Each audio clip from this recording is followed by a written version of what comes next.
Welcome to Red Carpet of Hollywood. I'm your host, Marina Kufa. And today I'm here with very special guest, Antonio McKay, who is a superstar in Sangre Negra TV show.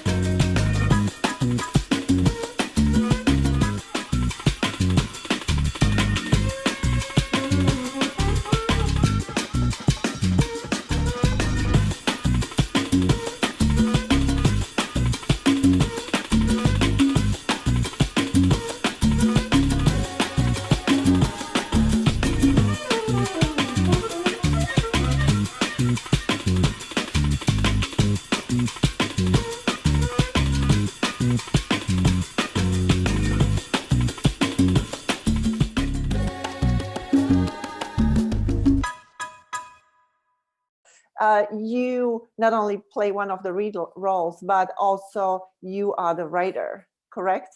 Yes, ma'am. Fortunately for me. It's amazing. I mean, there was a tough decision to take on the project like this. Yeah, it was very difficult because it involved putting basically two brains, sometimes three brains together. You have the writer, you have the actor, and then also one of the producers also. Who took you into it? Me.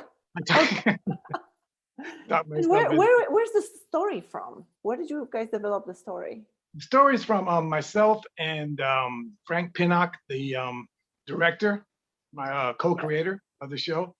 Well, we decided that one day after being let down for the second time, there's my dog, she says hello. I see, oh, so pretty. We were supposed to be getting financing for another project. And the day the financing fell through, we got a phone call. And so we were all dejected. And we said, you know what? We have to do something. We have to create something because we had this project that we were doing for years and fell through. So he asked me, he said, well, let's just do it. Because at that time, web series were really big. We said, well, let's at least do a web series. And so, yeah, let's start it. We didn't, we just had to start something. So he asked me what my favorite TV show was when I was a kid. And I used to tell him Dallas, because my parents and I used to always sit in front of the TV on Friday nights and watch it, so it was a great memory for me. And I asked him his, and he says his was The Sopranos. So I said, okay, so how can we put those into a, one package? Into a mix, huh? Into a mix, right.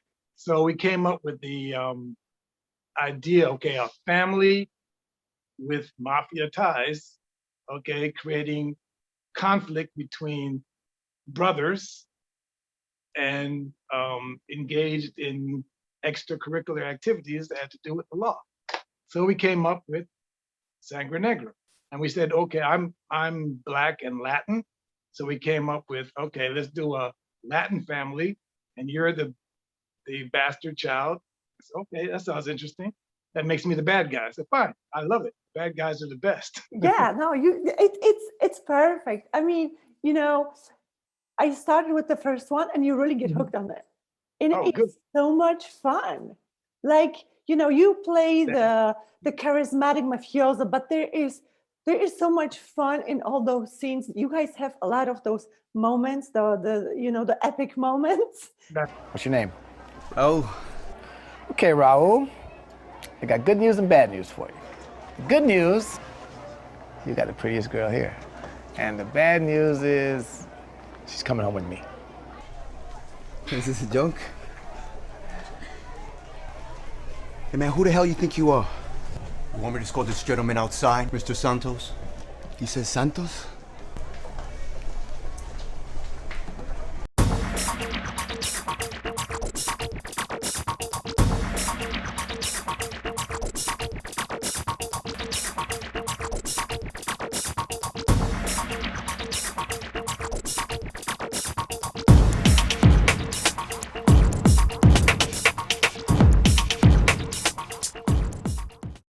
So we want to stop the first season at 8 because that just seems like a good number. And most series now, they usually go 8 to 10, sometimes 6 to 10.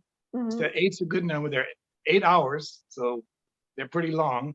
And now we're looking towards season 2. Okay. That's really exciting. And so far it's being featured on Tubi and Yes. Amazon. There's Amazon showed the first episode, and Tubi is showing the first 4 to 6. Yes. And now they look like they want all 8. So Great. we'll see. Unless something happens, which it may, that pulls us to a different network, we're still holding on to Tubi and see what happens. But there's a lot of negotiations going on.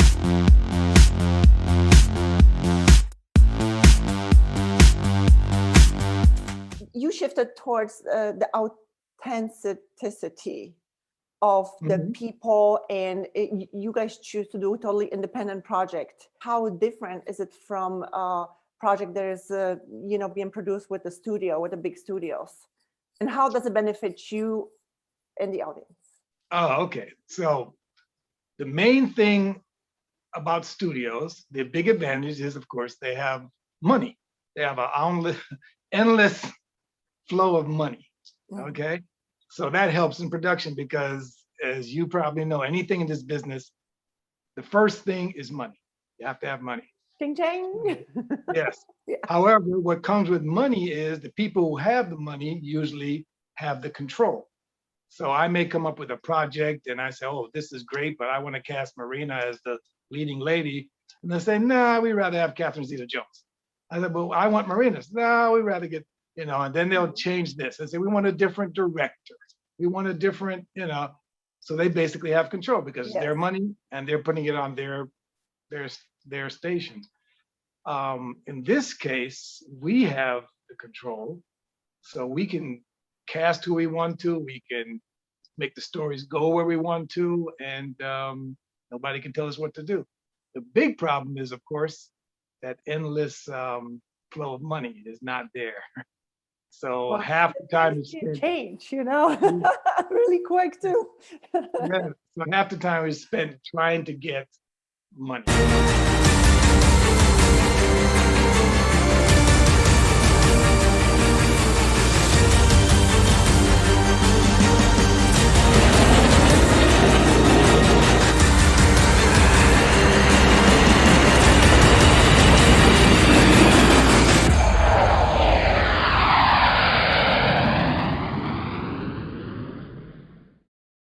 Okay, what's your goal to be financed by who? Okay, the goal is, now that we're self-financed and we're on Tubi, our goal is actually to take it to a bigger platform, if possible.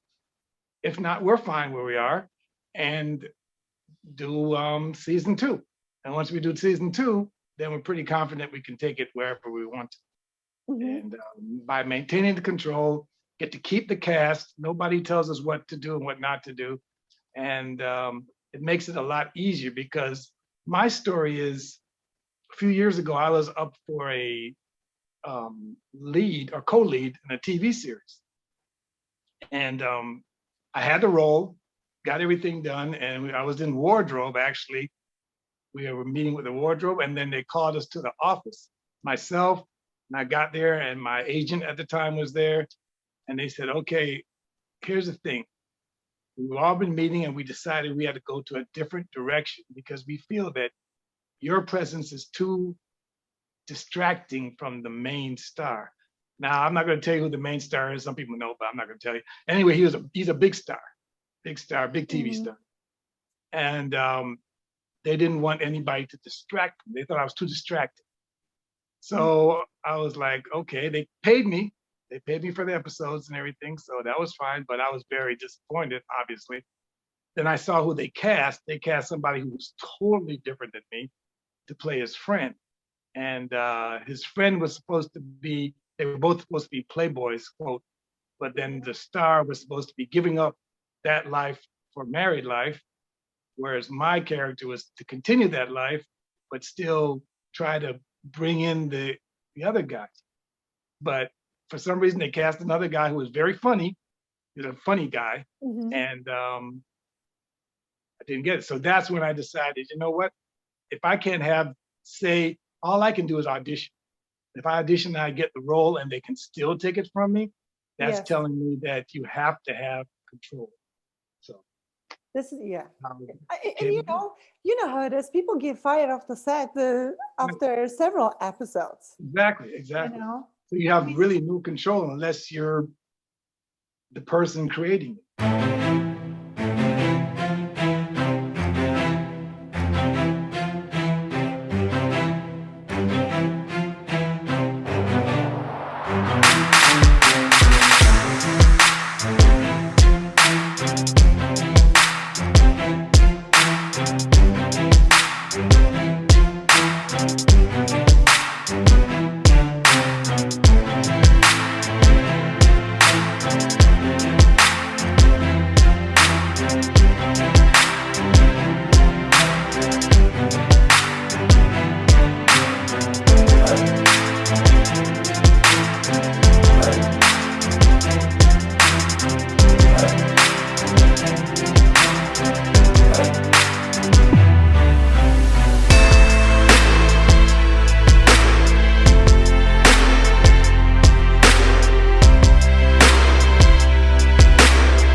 What would you do if you will get today, for example, $100 million budget?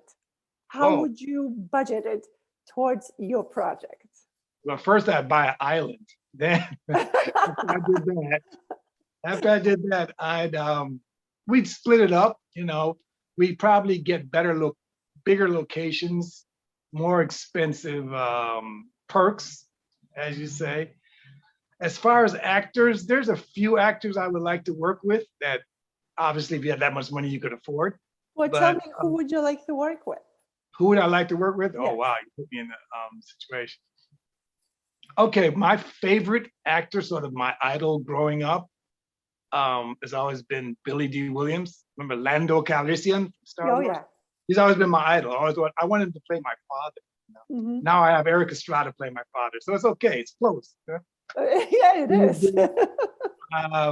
I like people like Halle Berry. I think is great leading lady, and let's see who else I can think of. Who's in the Catherine Zeta-Jones, who I mentioned. I like her a lot. Other actors, I really wanted to work with Sean Connery, but of course he's passed away, and that's the problem when you're doing these things. I want to work with this person, but you never know what's going to happen. The last year has shown us that nothing is promised to us. Right. So we have to take advantage of it whenever we can. How was the 2020 for you? It was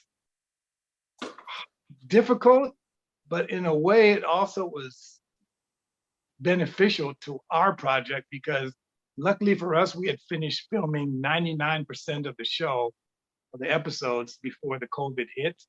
So we were able to do a lot of the post-production and everything, editing, the little nooks and crannies we got to go into and fix it and make it done properly. So we used that time to do that. We didn't do any filming, but we still had so much. People don't realize after you film, that's just like half of the project. The other half, the post-production is everything. Post-production, then publicity.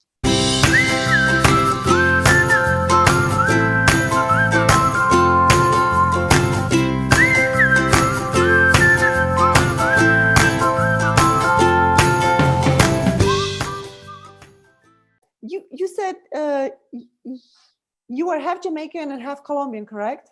Mm-hmm. Yes. So how did you grow up? On which side? More in Jamaica with the Jamaican culture, or Colombian, or? Definitely Jamaican culture. I got into a little bit of trouble when I was younger. So my parents, my dad especially, decided I'm going to ship him off to Jamaica. When I got to Jamaica, it was like a whole different kind of schooling, Oh yeah. different kind of education. The discipline was like that. So it straightened me up real quick. Oh yeah. So I learned how to a lot of things that a lot of times I look at education here and I say, one of the reasons we have these problems is because discipline is. There's no discipline, yeah. No discipline, right. I got my discipline over there.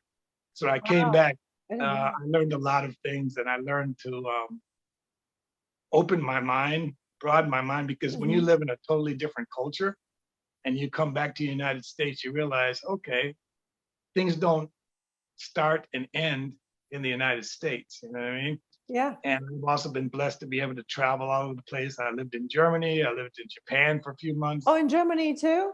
Yeah, I lived in Frankfurt for about 6 months. Oh, really? Sprichst du Deutsch? The Gates, speaking to Deutsch a little bit. Are you German? I lived there 10 years, yeah. You lived there 10 years? Yeah, we can have a German conversation. I was living in Toronto, Canada for like 5 years. And when I was there, I did a lot of stage work and some TV shows, a TV series. Part of my biography, I used to always like not talk about, but now I do because it doesn't matter. Because it's part of your life. Yeah, a part of my life was that I used to be in a show called Legends in Concert, which was a Vegas show, and it involved impersonators. Oh, yeah. So, but we sang live, and we had the band, and I did Prince.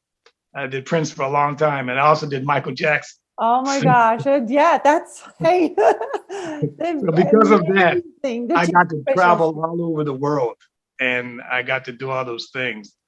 But acting has always been the first love. So, but it paid my bills in between the acting jobs. So, I think impersonation, I think it's even more difficult because you really have to take on the DNA of this specific character, and I think it's more difficult than take on a role, because when you have a role as a bad guy, good guy, or a sexy guy, anything, you still can kind of create the personality for this character. And impersonation, you have to make identical. Yeah, because those people have fans that will call you, like, you didn't move your foot right, or you didn't play that chord right. You get, okay. So did you? They're hard. How was the singing?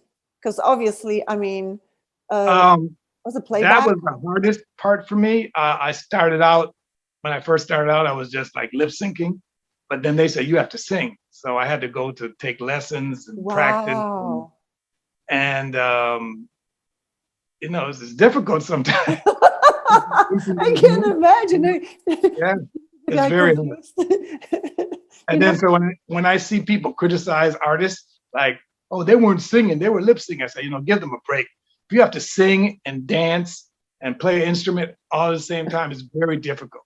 Did you get confused between Michael Jackson and a Prince? Yeah, I did. Sometimes I did two of them. Oh yeah, I've done that. I've said the wrong time, wrong character. I'm like, oops, wrong guy. That's a really cool story. Yeah. I learned a lot. I learned to concentrate. Yeah, to separate. Now, I think honestly, impersonators, I was always very impressed by impersonators because I spend my time in Vegas as well. I think if somebody can do this, then they can do anything. Thank you. That's what we're trying to do. Yeah. Oh, you are a Zorro fan also, right? Oh yeah. You're doing your homework. Yeah.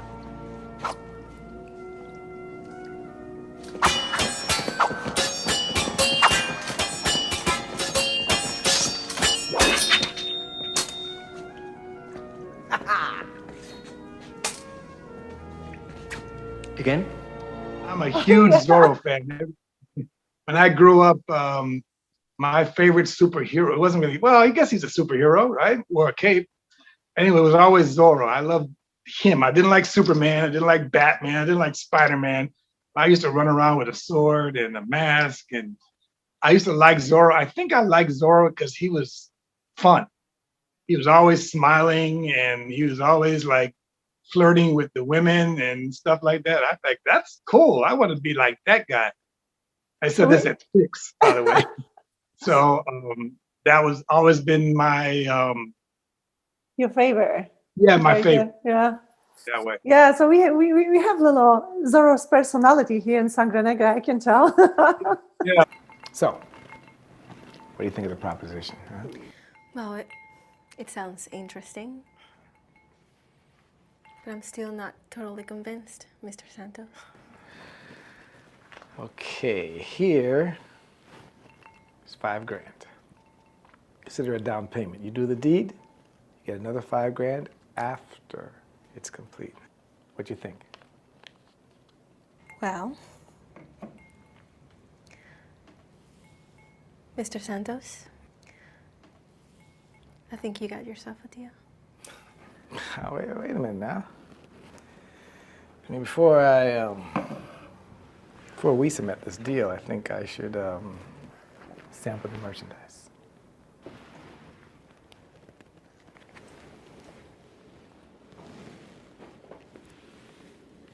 Yeah, a lot of people said that. Because Kind it of does. yeah.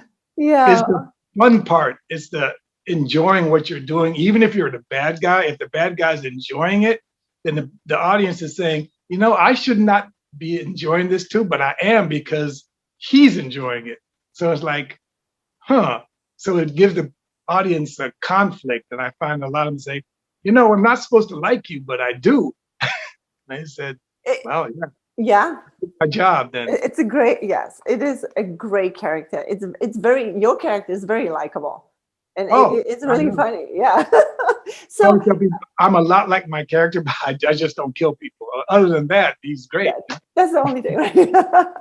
So how did you process speaking of your audience, how did you process the critics, all the opinions after the movie premiere? How was the reaction? Well, luckily,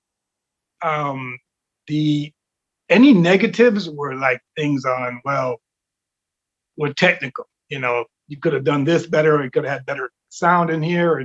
But as far as the production itself and the people and the cast and everything, the storyline, everybody was thumbs up. So we were very happy about that. And it's got good reviews, and people seem to like it. And the dynamic that is created with the brothers, which I see in the back, you see you have Danny and I do. I got all of you guys, and I'm me, hiding. our father, Yeah. A.C.T.R.A and me. Yes. And then the love interest between me and Danny is Ariana. You have to go that way. Yeah. Yes. Oh, there it is. Yes. Hold on. This is the other hand. Ariana is right There here. you go. Yeah. Perfect. Yes. Well, we cast it. Thank God everybody's cast perfectly. The chemistry is good with all of us, and we actually get along too, which is also good. So. And you know, the kids, they did so well, because I watched, you know, I pay attention to a lot of details in the show and the movie, and the kids were fantastic. How did you cast the kids? Yeah. Well, the young lady, she's a young lady now, because when you see her next time, it's going to be like, wow, she grew up. That's actually Ricardo, who plays my brother Guillermo. That's his real life daughter. So really? I've known her for a while, so that's why there's good chemistry between us. And she got along good with Ariana, who plays her mom. So that was perfect also. That makes so much easier. What is a favorite scene you filmed? What scenes are you hoping for your character to film? Oh, wow. What am I looking for? Well, I have an advantage because I'm the writer. So a lot of times I'll write stuff that I want to see in there.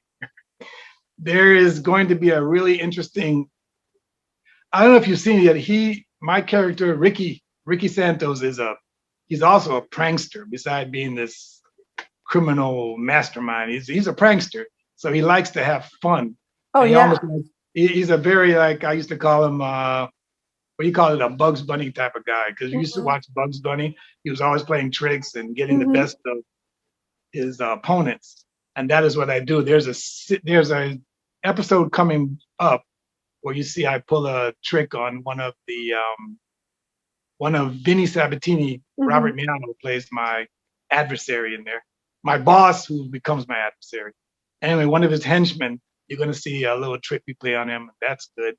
Even the whole way of me getting my fiance back into my life and away from Danny's character, Christian Santos.